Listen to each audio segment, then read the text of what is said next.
Ya va a empezar, ya. Muy buenas tardes, Magíster Edward Vargas Valderrama. El día de hoy, mi grupo y yo expondremos acerca de los fundadores de la ciencia del derecho internacional público. Como integrantes tenemos a Atencio Mamani Keila, Llanos Flores Fiorella, Morales Cutipa Miriam, Pari Blanco Yesenia Judy, Guaita Ramos Jonathan, Marca Quispe Marilyn y Quiroz Gil Mayuri. Siguiente diapositiva, por favor. El resumen de nuestro trabajo consiste en: el presente trabajo tiene por objeto estudiar a los fundadores de la ciencia del derecho internacional público. En él mencionaremos la vida y la obra de cada uno de los fundadores, sin olvidar al padre del derecho internacional público, Francisco Victoria, los valiosos aportes durante el siglo XV, como la obra El derecho de gentes, publicado en el ciclo de mención. Asimismo, se fundamenta en la existencia de una comunidad internacional regida por el derecho de gentes. Para entender qué es el derecho de gentes, debemos partir de la división tripartita de los fundamentos del jus naturalismo. Al entender lo que comprenderá el derecho natural, ya podemos entender la concepción del derecho de gentes para los autores jus naturalistas del siglo XVI.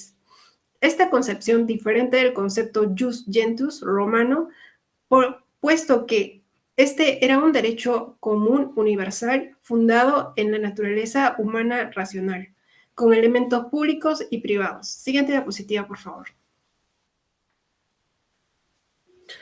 Muy bien, nuestro trabajo tiene como palabras claves las siguientes: impacto, tratado, español, discípulo y sistematización.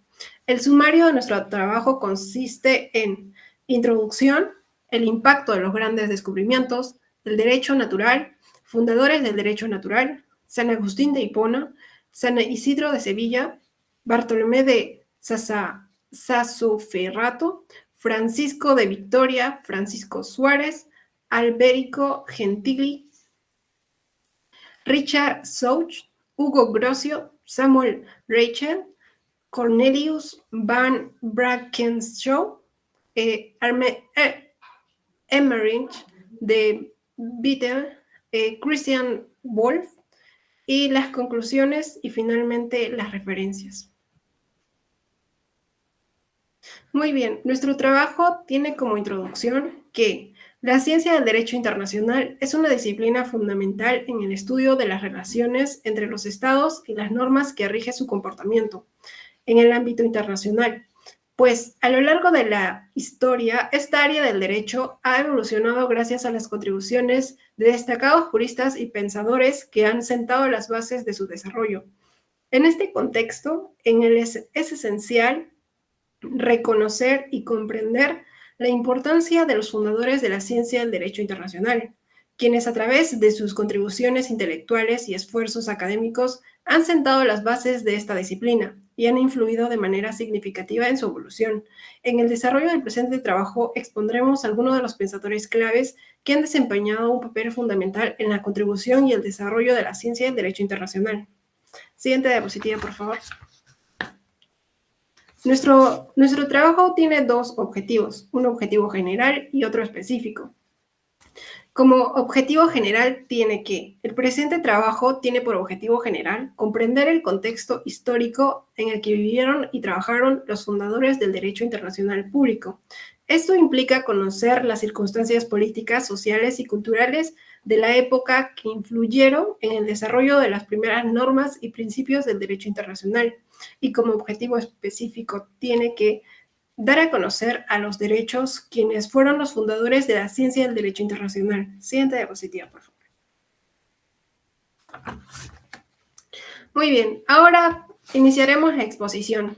Para iniciar la exposición comenzaremos con el punto: el impacto de los grandes descubrimientos. La ponente es quien les habla, Yesenia Pari. Muy bien, comencemos. En la Edad Media, en los siglos XV, el mundo medieval europeo se situaba, como ya sabemos, situaba a Dios como el centro del universo. Y es por ello que en los inicios de la modernidad, este hecho ha comenzado a ser desplazado, puesto que ya no solo existiría un campo filosófico y científico, sino también ahora va a existir un campo político.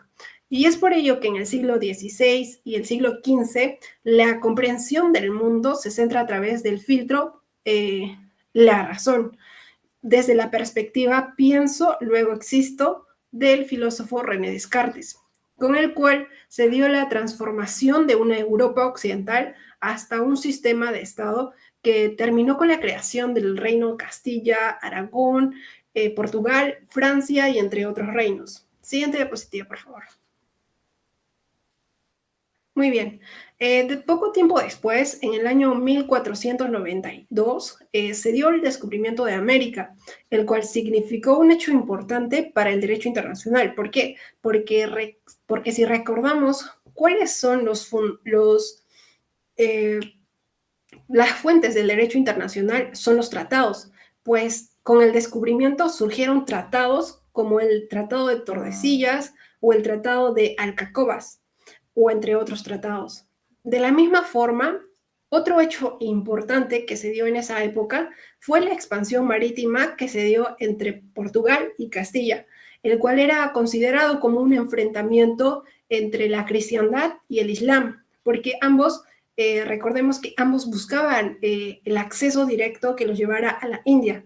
Sin embargo, el resultado inesperado fue que Cristóbal Colón descubrió un nuevo mundo. En tanto, Fernando de Castilla se consideraban dueños y señores de las tierras que encontraba Cristóbal Colón. Siguiente diapositiva, por favor. Muy bien. Algunos años después de que haya pasado el descubrimiento de América, surge Francisco Victoria. Aparece con su teoría El derecho de gentes. En ella aplica que solamente eran aplicables para los ciudadanos romanos y se caracteriza más bien por ser una obra que difundió el derecho internacional de la humanidad, como también el derecho de los pueblos, que se encontraba organizado por comunidades políticas independientes de sus relaciones recíprocas. Por lo tanto, esta obra reconoció en ese tiempo un proceso de doble reconocimiento. ¿Por qué? Porque no solo era un elemento jurídico, sino también va a regir las relaciones que va a tener con las relaciones políticas. Siguiente diapositiva, por favor. Muy bien. Ahora, como un paso, en esta lámina vamos a notar que seguimos hablando de Francisco Victoria, pero en esta lámina, como un paso más para la formación del derecho internacional, Francisco Victoria, escribió su obra El derecho entre las naciones. En ella va a regular la esencia de las relaciones comerciales que existe entre los ciudadanos romanos y los ciudadanos extranjeros. Siguiente diapositiva, por favor. Más tarde, después de Francisco Victoria, viene Francisco Suárez. Francisco Suárez escribió su obra Tractus de Legibus ad de Legistore, desarrollando más a profundidad el concepto del derecho internacional, e hizo una distinción importante entre el derecho natural y el derecho internacional. Y es así que tanto Francisco Victoria como Francisco Suárez son los precursores y potenciales fundadores del derecho internacional. ¿Por qué? Porque no solo difundieron la creación del derecho internacional, puesto que es hasta el Tratado de la Paz de Westfalia que se pone en práctica recién el derecho internacional. Y al ponerse de acuerdo por primera vez los diferentes estados europeos sobre los límites de su territorio, suponen una creación moderna de los estados-nación. Siguiente diapositiva, por favor. Le doy el pase a mi compañera. Muchas gracias, compañera. Siguiendo con la exposición, hablaremos del tema, pero desde el punto del derecho natural. Primero, recalcar que más adelante se va a profundizar sobre los fundadores en sí de la ciencia del derecho internacional. Ahora, partiendo desde el punto del derecho natural, vamos a concebirlo desde vamos a concebir a la historia como un punto de partida para poder entender el derecho natural. Por lo mismo, debemos remontarnos a los primeros filósofos de los que tenemos conocimiento en nuestro mundo occidental. Es aquí que encontramos a los llamados naturalistas presocráticos, los mismos que se preocuparon por el cosmos, por la realidad física y por dar una respuesta a la interrogante sobre el ser de las cosas. Ellos planteaban interrogantes como de qué están hechas originalmente las cosas o cuál es el origen de la naturaleza. Para estos naturalistas presocráticos de los que estoy haciendo mención, la razón era el logos era la razón del fundamento de todo lo existente. Posteriormente, y en lo que se puede denominar como la culminación del justnaturalismo pagano, que vendría a ser los naturalistas presocráticos, vamos a encontrar el pensamiento estoico, el mismo que va a hacer énfasis en que el derecho natural absoluto está basado en la igual racionalidad entre los hombres. Dentro de este pensamiento se halla Zenón de Sitio entre los años 350 y 260 a.C., y él mismo afirma que la naturaleza es el principio racional que determina todo el cosmos, que viene a ser un principio universal.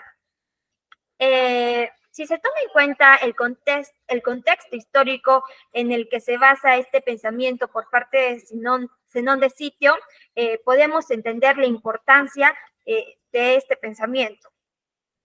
Ya recalcar que es el pensamiento de Zenón de Sitio o en sí la llegada del pensamiento estoico va a influir más adelante en el pensamiento de los romanos y de los cristianos. Es así que en Roma, con Cicerón, se alude a la existencia de una ley natural que va a ser la recta razón congruente con la naturaleza. Y el mismo que dice que la naturaleza de todos los hombres se va a extender y que va a ser constante y eterna. Para Cicerón, una ley positiva es justa si encuentra su validez en la ley natural. La ley natural no viene a ser la ley, es la ley no escrita, eterna e inmutable, que no tiene un principio. ¿Esto qué quiere decir? Que se va a dar desde que exista la mente divina. Dentro ya del mundo cristiano, podemos encontrar a San Agustín y la escolástica, con su principal representante, que va a ser Santo Tomás de Aquino, de los cuales se va a hacer una mención a profundidad de cómo influyeron dentro del derecho internacional. Ellos van a dar un nuevo significado a la tradición platónica, aristotélica y estoica, encontrando en Dios el único fundamento de todo el derecho. De acuerdo a esto, Santo Tomás de Aquino va a establecer que el derecho natural tiene un doble fundamento. El primero, que es Dios mismo, en cuanto que Él es el creador de la naturaleza y va a ordenar la misma a través de leyes, que viene a ser la ley eterna. Y como segundo punto, Él dice que la naturaleza del ser humano está en cuanto ser dotado de la vida animal y racional, y esta racionalidad es la que se debe regular nuestros actos. Ya en el siglo XVII, el derecho racional es el que va a ocupar la premanencia a partir de la frase "aunque Dios no existiese", acuñada por Hugo Grocio, quien encuentra en la mera razón humana el fundamento último del derecho. Y aquí se va a proclamar ya la autonomía de la razón frente a la autoridad. Una autoridad ya sea divina o una autoridad humana. Aquí lo que va a importar es la razón. Entonces, se entiende que a partir de Hugo Grocio, el derecho se separa ya de su fundamento religioso y también de la moral cristiana que se establecía antiguamente. Y si va a existir una moral, según Hugo Grocio, será la del individualismo, donde un hombre independiente debe respetar el derecho de los demás como una condición de convivencia social. Aquí ya el derecho natural, a partir de Hugo Grocio, se considera que no es una aspiración instintiva hacia la justicia, ni un reflejo de la sabiduría divina, sino que viene a ser un producto totalmente intelectual y humano que se va a dar gracias a la racionalidad con la que cuenta el ser humano. También se va a entender que el derecho natural no comprende solamente los preceptos fundamentales de la convivencia social, sino que puede llegar por el esfuerzo racional de los humanos, como viene mencionado. A partir de Hugo Grocio, se va a entender que la fuente del derecho va a ser la razón. Ya en esta época se va a considerar al racionalismo como una escuela del derecho natural y se va a caracterizar porque se considera el fundamento, se considera el derecho fundado en la naturaleza y inmutable y común a todos los hombres. Por su parte, Hobbes considera que el derecho y el Estado no pueden explicarse por una simple capacidad y tendencia natural del hombre hacia ellos, sino que la característica principal de esto es el temor que tiene el ser humano sobre su semejante. Ese temor viene a ser necesario porque para todos existe la posibilidad y la facilidad de perder la vida y cada hombre tiene también la posibilidad de dañar a los demás. Pero si se dan cuenta, al dañar al otro también te pueden dañar a ti. Entonces es por eso que viene a ser el temor del semejante. Aquí en el estado de naturaleza, cada uno de los hombres va a ser totalmente libre en el sentido de no conocer más que su propia ley y derecho que tiene. Y después de esto llega la guerra perpetua, que el estado de guerra perpetua, que viene a ser un estado de miedo y miseria, donde el hombre se va a hallar sujeto a la violencia de los demás, como he mencionado, ¿no? De ahí parte que el derecho natural de cada hombre es consideradamente aislado y aquí el hombre puede tomar todo lo necesario para poder subsistir y que la característica del estado de naturaleza va a ser la guerra de todos contra todos. Frente a este derecho natural se va a implantar la ley natural, que va a ser el precepto regla que está descubierto mediante la razón, ¿no? Como bien se ha mencionado, Hugo Grosso implanta este pensamiento de que el derecho natural tiene que enfocarse en la racionalidad. A partir de Hobbes, vamos a encontrar una revolución sobre la concepción tradicional del derecho natural, contrariando la idea aristotélica, donde considera que el hombre no es sociable por naturaleza, pero hay dos pasiones que lo van a inclinar a poder ser sociable, el miedo a la muerte y el deseo de conseguir las cosas. Ya en 1797 encontramos que Kant destina que el derecho natural va a ser el conjunto de principios universales, absolutos, perfectos e inmutables derivados de la razón a priori. Esto quiere decir más allá de la experiencia y que van a regir la conducta humana bajo el imperativo de obrar externamente, de tal modo que el uso libre de su arbitrio pueda coexistir con la libertad de cada uno según una ley universal.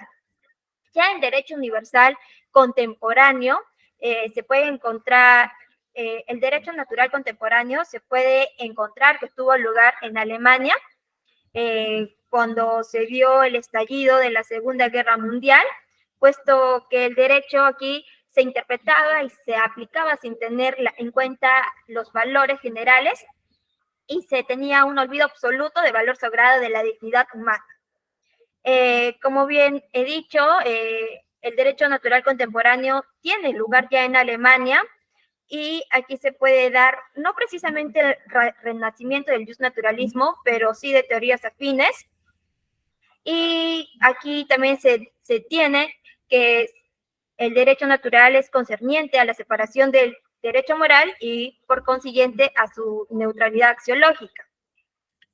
En general podremos decir que el justnaturalismo en este sentido se va a caracterizar por sostener que hay principios morales y de justicia universalmente válidos y asequibles a la razón humana. Desde esta perspectiva del derecho natural podemos encontrar que los próximos actores que vienen a ser los fundadores del derecho internacional toman desde este horizonte una idea para poder fundamentar su precepto, sus conceptos respecto en qué consiste el derecho natural, el derecho internacional. Le doy paso a mi siguiente compañero. Siguiente diapositiva, por favor. Gracias.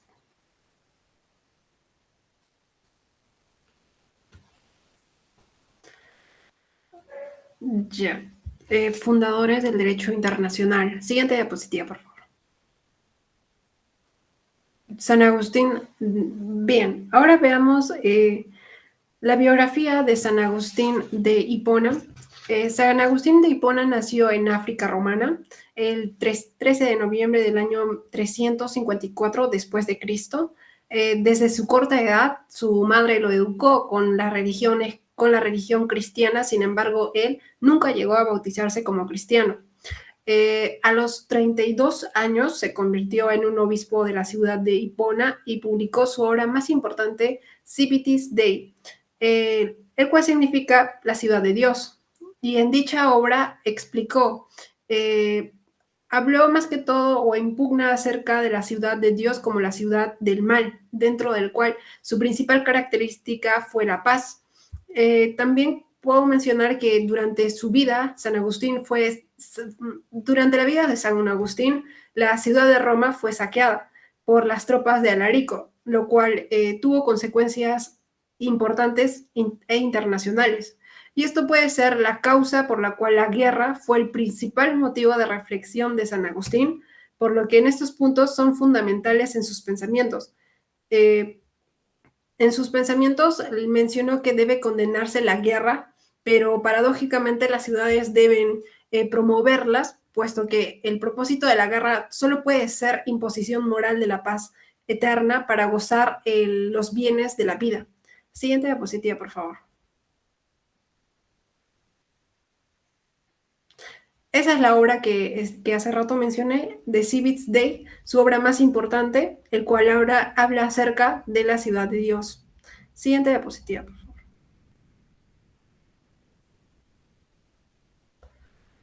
Bien, Francisco Victoria. Francisco Victoria nació en el año 1483 en el municipio de Burgos, en España. Fue descendiente de los judíos conversos y en su corta edad ingresó a la Orden de los Predicadores San Pablo de Burgos. También era un alumno notable, puesto que tenía un buen manejo de las letras, sobre todo el latín, la lengua culta e internacional que destacaba en el momento. También a lo largo de su vida, Francisco Victoria tuvo importantes aportes en el mundo medieval. Siguiente diapositiva, veremos en la siguiente diapositiva los aportes que tuvo Francisco Victoria. Siguiente diapositiva, por favor.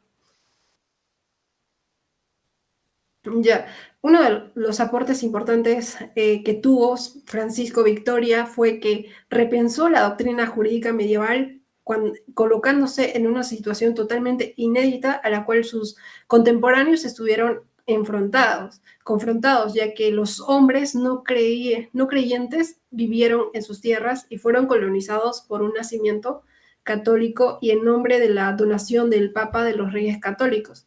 Así también analizó las fuentes y límites de los poderes civiles y eclécticos y rechazó las ideas medievales. También tuvo un aporte importante, el cual fue llamada por su obra Los Indies, donde recoge las relaciones que expresó su postura ante los conocimientos de diversos excesos cometidos contra las tierras que conquistó Cristóbal Colón. Siguiente diapositiva, por favor. Su obra, Teologías del Origen, Etiologis Ciber Orium, libro 20. Esta obra marca más bien una diferencia entre el derecho de gentes y el derecho natural. Siguiente diapositiva, por favor. San Isidro de Sevilla. San Isidro de Sevilla nació en Cartagena en el año 556 y falleció en Sevilla en el año 636.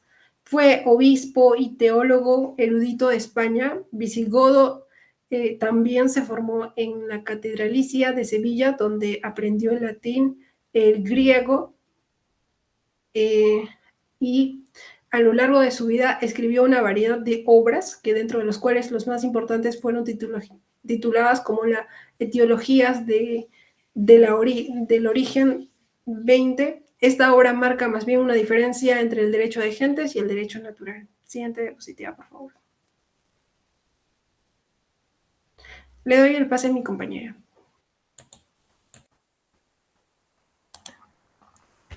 Bien, continuando con la exposición, yo hablaré de Victoria a Suárez y Francisco a Suárez. Siguiente, por favor. Bien, de Victoria a Suárez. Las contribuciones de Suárez al derecho internacional son, tras la exposición analítica de Victoria, la elucidación y la sistematización de los tipos generales y específicos de ley, de su origen, de su naturaleza, de varias formas y categorías, ¿no? En este caso sería la ley natural en sus diferentes manifestaciones, la ley de los estados como una norma internacional, por ejemplo, el derecho de las naciones.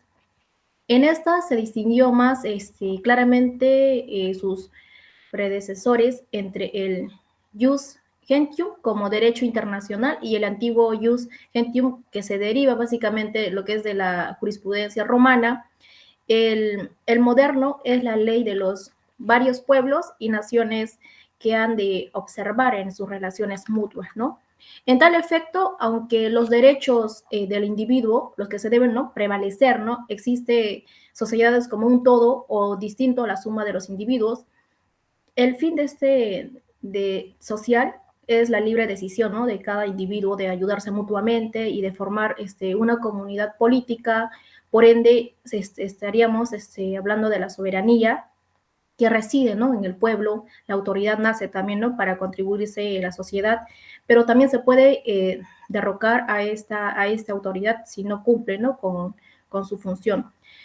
Suárez, por ejemplo, nos deja, ¿no?, en constancia de la existencia de una sociedad humana que trasciende las fronteras de los estados, de la necesidad de normas para tal sociedad, de la incapacidad de la razón para dar todas estas normas requeridas y del derecho de la sociedad humana para remediar, ¿no?, esta deficiencia mediante costumbres que se aplican, ¿no?, en ese entonces como ley, cuando tal costumbre se devenga como la naturaleza.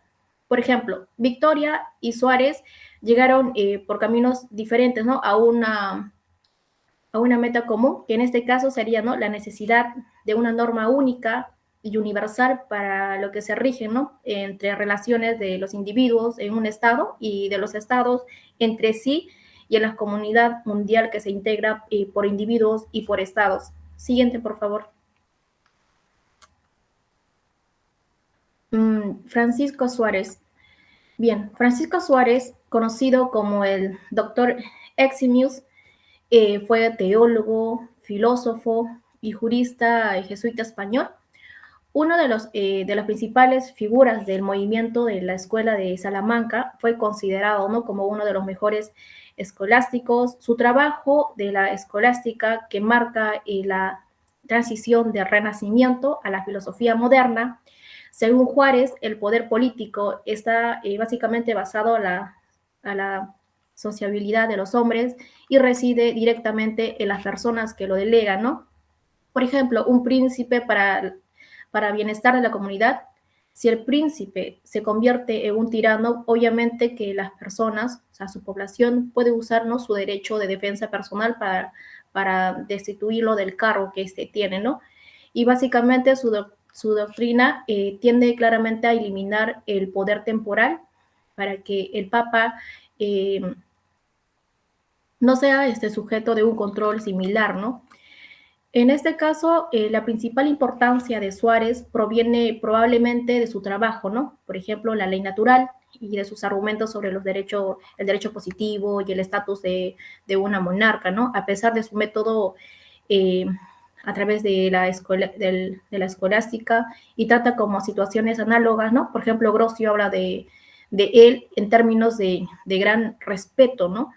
Y la exposición fundamental de las obras, que todas las medidas legislativas, así como todo el poder paternal se deriva de Dios, básicamente en Dios, y que la autoridad de las leyes se resuelva en lo suyo, ¿no? Es lo que nos dice Suárez. Y ello no dice, no refuta básicamente la teoría patriarcal de gobierno y del derecho divino de los reyes fundados, ¿no?, en esa doctrina. Por ejemplo, en el año 1613 a instancias, ¿no?, del Papa Paulo V, Suárez escribe como un tratado, ¿no?, dedicado a los príncipes cristianos, ¿no?, de Europa, que se titula, ¿no?, Defensio Fidei. En este tratado, Francisco Suárez sostiene que los reyes tienen derechos a exigir un juramento de fidelidad a sus vasallos y estos están obligados, ¿no?, a cumplir siempre que se pida de manera justa, ¿no? Pero sin antes mencionar que las enseñanzas del padre Francisco Suárez, quien habla, ¿no?, del origen de la autoridad, de la soberanía de los reyes, de una forma algo diferente a las ideas clasistas, ¿no? Siguiente, por favor.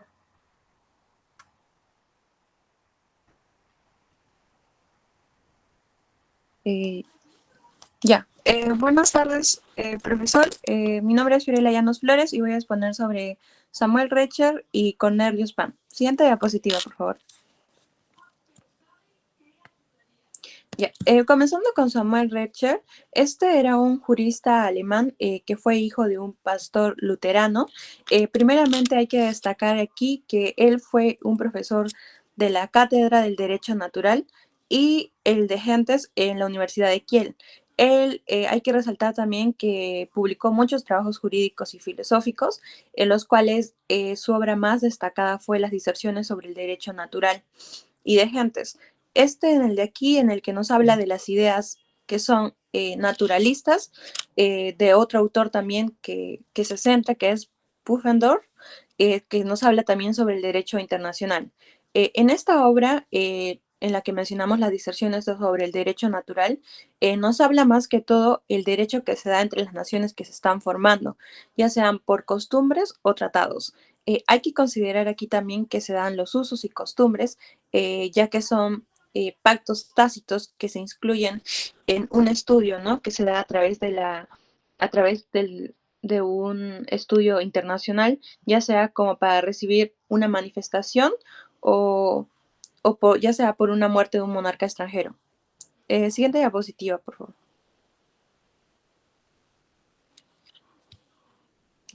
Cuando hablamos de Cornelius Van, él fue un jurista holandés que estaba nacido en 1673. Tiene conocimientos jurídicos, los cuales estos fueron principalmente enfocados en el estudio del derecho internacional, ya que su brillante capacidad en 1707, él fue designado un miembro del Tribunal Constitucional. Hay que recalcar aquí también que él tiene una obra muy importante, que es el derecho privado, las cuales su obra se llama Jurisdicción sobre los embajadores. Esta fue publicada en 1721 y también en una obra que él identifica, el Jus Gentium, el cual lo lleva a la par con el derecho internacional y lo cual hace un estudio aquí de que se da las disciplinas en las cuales se da a conocer las distinciones y cuestiones, ¿no? También él nos habla sobre que se preocupa del origen de las normas internacionales, tanto cuando se abandona el justnaturalismo, él se aparta, ¿no?, de esta teoría, ya que de este modo él se ubica de un punto inicial de las normas internacionales. En este sentido, lo que quiere decir que él protege a los pueblos, ¿no?, de los que se desprenden en su forma de actuar, ya que su pensamiento más que todo apoyaba en base a los tratados y los precedentes que se daban generalmente establecidos. También se muestra aquí precisamente en que él busca la imparcialidad y la justicia, lo cual aquí se considera que los tratados holandeses, nos decía él que obligaban a las partes a formar, ¿no?, a firmar, los cuales no tenían en sí que cambiar las reglas de un derecho, ¿no?, en general. Él también desarrolla su potencial internacional en base a otras importantes también obras, como las cuales es el Di Dominio Maris Dissertatio, el cual quiere decir disertación sobre el dominio del mar. En cuanto a todo esto, a lo que trata más que todo es cuando se da a conocer los tratados internacionales, él nos dice que rechaza la opinión, la cual se vuelve obligatoriedad todo esto, ya sea que por conveniencia de un país de amplio comercio marítimo, pero también esta también se da a conocer en otros momentos, ¿no? También vemos que él rechaza una cláusula tácita, ya que aquí se admite que el soberano puede quedar libre, ¿no?, de cumplir un tratado internacional cuando lo prometido es imposible de guardar. Siguiente diapositiva, por favor.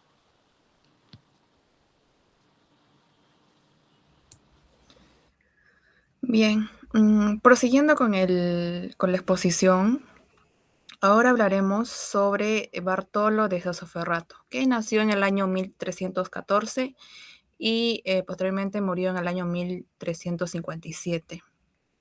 Bien, Bartolo de Sassoferrato era un conocido jurista italiano del siglo XIV. Él había realizado importantes contribuciones en cuanto al derecho internacional público. Y algunos de sus aportes son los siguientes. Por ejemplo, está la soberanía del Estado. Bartolo había enfatizado la idea de la soberanía estatal en las relaciones internacionales. Y también, pues, argumenta, ¿no?, que cada estado es soberano en su territorio y que su autoridad no debe de ser cuestionada, ¿no?, por otros estados. Esta idea fue la que contribuyó al desarrollo, ¿no?, de la noción moderna de la igualdad soberana de los estados en cuanto al derecho internacional. Y también contribuyó a los tratados internacionales, ¿no? Bartolo hizo una contribución como, por ejemplo, él proporcionó el análisis detallado sobre cómo se debe de interpretar y aplicar los tratados. Había sentado las bases para las normas de interpretación de los tratados, ¿no?, que aún actualmente son relevantes en el derecho internacional contemporáneo, actualmente, ¿no? Y también, pues, contribuyó con la costumbre internacional. Bartolo también había analizado la importancia de la costumbre, ¿no?, en el derecho de gentes, es decir, en el derecho internacional. Y también ayudó a establecer principios sobre las prácticas habituales de los estados, ¿no? Y también que estos estados podían crear normas vinculantes en ausencia de tratados escritos, ¿no? O sea, las costumbres, las conocidas costumbres, que actualmente siguen viendo, ¿no? Y también contribuyó con el derecho de guerra y paz, porque él desarrolló al desarrollo del derecho de la guerra y la paz, ¿no? O sea, había delineado las normas que debían de regir en la conducta de los estados en momentos o en tiempos de conflicto y de paz. Sus ideas influyeron mucho en las futuras teorías sobre el derecho internacional humanitario y también el derecho internacional de los conflictos armados, ¿no? Y también, pues, contribuyó, otro de sus aportes es el respeto a las fronteras y a la integridad territorial. Bartolo defendía el principio de respeto a las fronteras de los estados. Decía de que la inviolabilidad de los territorios estatales, ¿no? Y él decía que es fundamental en el derecho internacional contemporáneo. Si bien es cierto, sus contribuciones, los aportes de Bartolo se basaron más que todo en el contexto en el que él estaba viviendo en ese momento, en el derecho de gentes medieval. Sus ideas sirvieron para sentar las bases para el desarrollo posterior del derecho internacional público y que actualmente siguen siendo relevantes para la comprensión, para entender los principios fundamentales que rigen las relaciones entre los estados en la actualidad, ¿no? Siguiente diapositiva, por favor.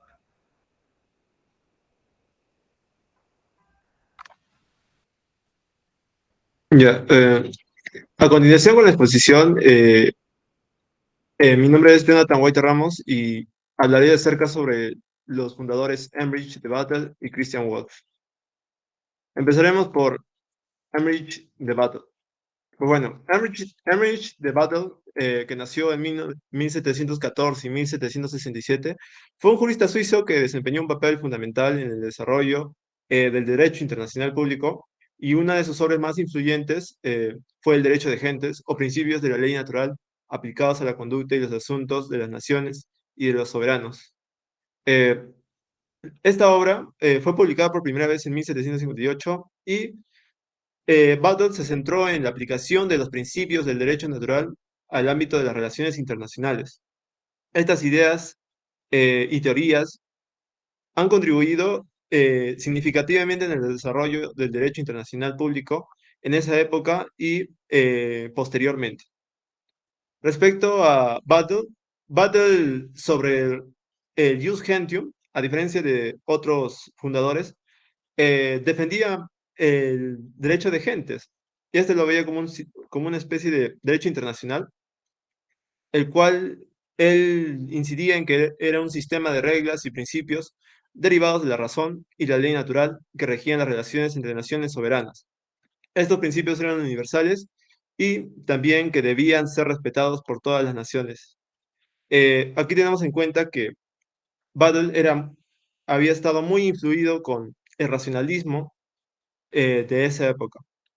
Y respecto a la soberanía estatal, pues Battle enfatizaba también que recalcaba también la importancia de la soberanía de los estados. Y este sostenía que los estados tenían el derecho de gobernar los asuntos internos sin interferencia y que debían ser tratados como iguales en la comunidad internacional. Emmerich de Battle, como características importantes de sus ideas y sus aportaciones al derecho internacional, pues Battle habría abierto la puerta al voluntarismo, al centrar la dualidad de normas que regulan la conducta del Estado, el derecho natural y el derecho de agentes positivo. El derecho natural se refiere al derecho que tienen las personas inherentemente por ser personas, los cuales estos pueden tener derechos. Y el derecho de agentes, Battle hacía alusión al derecho internacional. También Battle va a inaugurar el paradigma estatal y sustituye a la persona por el Estado en la praxis internacional. Como teníamos en cuenta, el derecho de gentes antes se enfatizaba más en el derecho de las personas, como dice, bueno, el derecho de las gentes.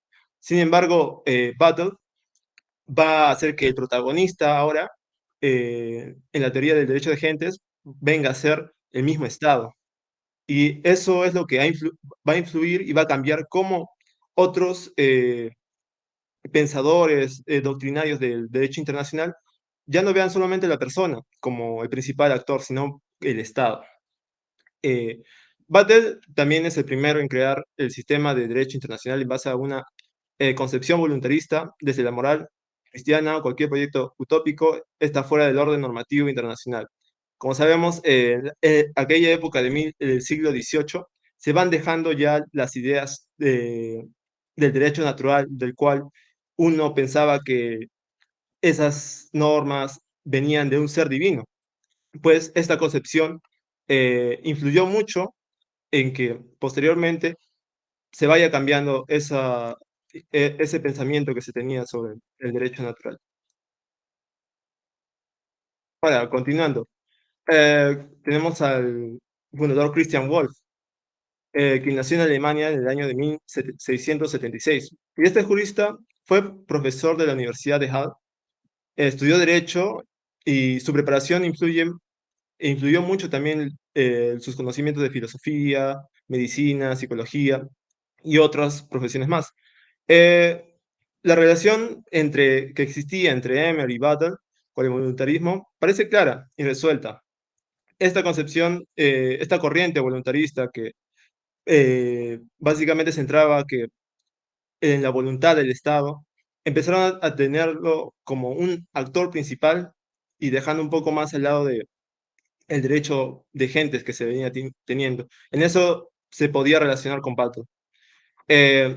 Su libro más importante es El Derecho Natural, estudiado según el método científico, y este libro lo escribió Wolff cuando tenía solamente 60 años, y uno de los tres, Wolff dividía el derecho de gentes en tres partes fundamentales. Pues teníamos el jus petition, o derecho de los tratados, que el jus petition se refiere al derecho de petición. Esta no es una categoría del derecho internacional, sino un concepto relacionado con el derecho interno de un país. También tenía el jus consuetudinarium, o el derecho de costumbre, y este se refiere al derecho consuetudinario o derecho a la costumbre. Y este es un componente, va a ser un componente importante del derecho internacional junto al derecho de los tratados, como tenemos en cuenta que una de las fuentes principales de normas de derecho internacional es la costumbre. Tenemos el jus voluntarium o derecho obligatorio para la comunidad de todos los pueblos que se ha impuesto en sí mismo. Y este, además, coincide con Battle, lo cual va a centrar la voluntad de los estados en sí mismo. A continuación, continuará mi siguiente compañero. Bien, continuando con los fundadores del derecho internacional, entre ellos también se encontraba Alvarico Gentili. Él había nacido en el año 1552 y murió en el año 1608. Alvarico Gentili era reconocido como el mayor de los internacionalistas. Él había nacido en San Ginesio, en una pequeña ciudad que era llamada Marca de Ancona, que queda al norte de Italia. Él era hijo de un médico de bastante prestigio, de nombre Mateo Gentili. Alvarico en sí, la educación que recibió en su niñez fue bastante sólida y severa en primer momento de la familia. Y posteriormente en Perugia fue el lugar donde su padre decidió enviarlo para que pueda hacer sus estudios profesionales. Y Perugia es una fundación etrusca, cabecera de la provincia de Umbría, una de las más bellas de Italia. Y también en Perugia habían estado muchos juristas, luminaristas, por ejemplo, Bartolo de Sassoferrato y Baldo de Uballis, y conocido también como uno de los mayores exponentes de la escuela de postglossadores del derecho romano. Bien, Alvarico se graduó en la rama de Derecho Civil a sus 20 años y posteriormente vuelve a San Ginesio y abre su despacho de abogados. Y posiblemente Grosio pudo haber trabajado sin necesidad de poder irse a otro lugar, ¿no? Pero debido a la coyuntura que él en ese entonces estaba viviendo, tuvo que mudarse a otro lugar, ¿no? Mateo Gentili tuvo dos hijos, uno que fue Alberico y otro que fue Escipión. El primer libro, en cuanto a sus aportes, tenemos el primer libro de Gentili, del tema de Derecho Internacional, era de Legationis Libri 3, que fue publicado en el año 1585. Fue ocasionada por un caso en el que se buscó el consejo de Gentili. En el año 1584, Gentili y Jean Hotman se les preguntó por el gobierno para poder asesorar al tratamiento del embajador español Bernardino de Mendoza. Y que había estado, él era uno de los que había estado implicado en la llamada trama de Trunks-Morton contra la reina Isabel I de Inglaterra. Hotman era el hijo del profesor de Derecho francés y como Gentili era un abogado educado y bastante contingente, él había venido a Inglaterra por razones religiosas. Él estaba al servicio de Robert Dudley, el primer conde de Leicester. Hotman también más tarde publicó un libro sobre la diplomacia de la diplomacia de Lams-Basseterre, publicado por primera vez en París en el año 1603. Tanto Gentili y Hotman recomiendan que el embajador solo sea expulsado de Inglaterra, sobre el caso es el que estaban tratando, ¿no? Y en 1589 publicó por primera vez Gentili de Juri Belli, Commentations 3, ¿no? Una edición mejorada que apareció bajo el título de Juri Belli Libri 3. Esto fue considerado como su principal trabajo y un clásico del derecho internacional público. Y este libro no solamente estaba alabado por su modernidad y su hábil uso de los conceptos del derecho civil, sino también por su cercanía a la práctica del derecho internacional. Y después de su muerte, pues su hermano de Alberico Gentili, Escipión, que se había convertido en profesor de derecho en Alford, publicó una colección de notas sobre los casos de Albarico, que había trabajado como abogado en la embajada española, ¿no? Que lo publica su hermano posteriormente cuando muere Albarico. Siguiente diapositiva. Bien. Hugo Grocio. Él nació en el año 1583 y murió en el año 1645. Hugo Grocio establece el principio de mar libre y la zona de protección militar. La sociedad para él es una asociación perfecta de hombres libres para que puedan proteger sus derechos y esto por una común unidad, ¿no? El derecho natural y las normas legales del Estado necesitaban de un soberano fuerte que garantice la expansión comercial del orden y la paz. Se le considera como uno de los fundadores del derecho internacional junto con Francisco Victoria. En la monarquía absoluta, el rey está sujeto a sus propias leyes, ya que el monarca por derecho, por derecho divino y sus leyes son justas, ¿no? Se denominaba que fueran justas. Y todos, ¿no? Incluso el deber de obedecerlas, ¿no? Pero también hay un derecho natural que no se puede saltar, la autoridad del rey. En muchos casos está limitada por las cortes que tienen que votar los impuestos, con lo que el rey depende de ellas, ¿no? Para poder conseguir los recursos. Un caso bastante particular es el de Inglaterra, en el que a pesar del absolutismo de los Tudor y del rey, quien dicta las leyes, estos solo entran en vigor cuando las vota el Parlamento. En el siglo XVI, la política y la religión estaban íntimamente ligadas y que actualmente también lo están, ¿no? Eso creo que no ha cambiado. Solo porque, a ver, estaba ligada, no solamente porque esta disputa entre la soberanía del Papa y el rey o el emperador, sino porque el rey decide cuál es la religión de sus súbditos. Las distintas formas de conseguir la religión implican bastantes concepciones sobre lo que se podría significar el poder, ¿no?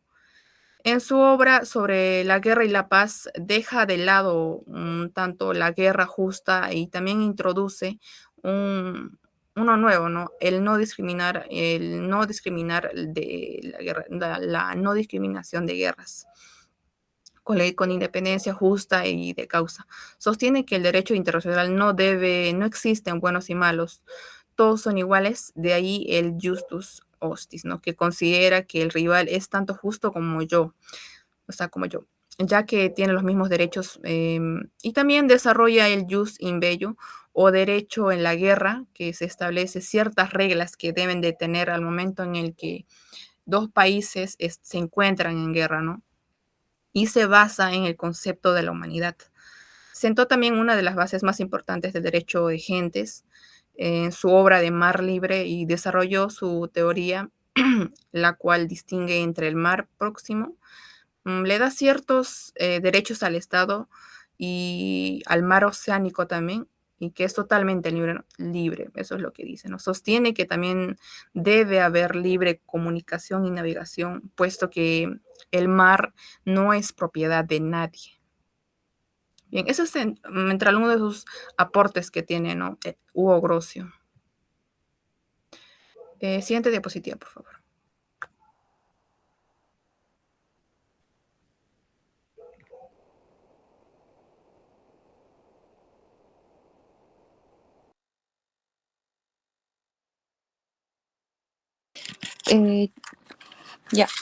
Como primera conclusión tenemos que Vattel y Moser representan dos perspectivas importantes en la evolución del derecho internacional. Vattel funcionó el derecho natural con el derecho internacional. y promovió que el multilateralismo positivista, mientras que Moser abogó por un enfoque más positivista y empírico, separando completamente aquí el derecho internacional del derecho natural. Ambos juristas contribuyeron significativamente al desarrollo y la comprensión del derecho internacional, esta en su época, y dejaron un legado duradero en la disciplina. En conclusión, también podremos decir que Victoria, el derecho de gentes, permite al hombre vivir en una comunidad universal y perfecta. Esta se distingue de natural porque ésta se ocupa de asuntos que conciernen al hombre, en tanto en lo social, político y en cual se debe asociarse y comunicarse con los demás. Asimismo, se ha podido ver que los diferentes aportes del derecho internacional público por parte de los fundadores son llamados así debido a que dieron un gran aporte para que el derecho internacional sea así de su conformación y funciones, ya que si todos ellos no dieran ese gran aporte, tal vez el derecho internacional público no existiese. Es necesario también mencionar que se seguirán existiendo nuevos aportes, ya que el mundo está en un constante cambio. Siguiente diapositiva, por favor. Ya, eso sería todo. Gracias.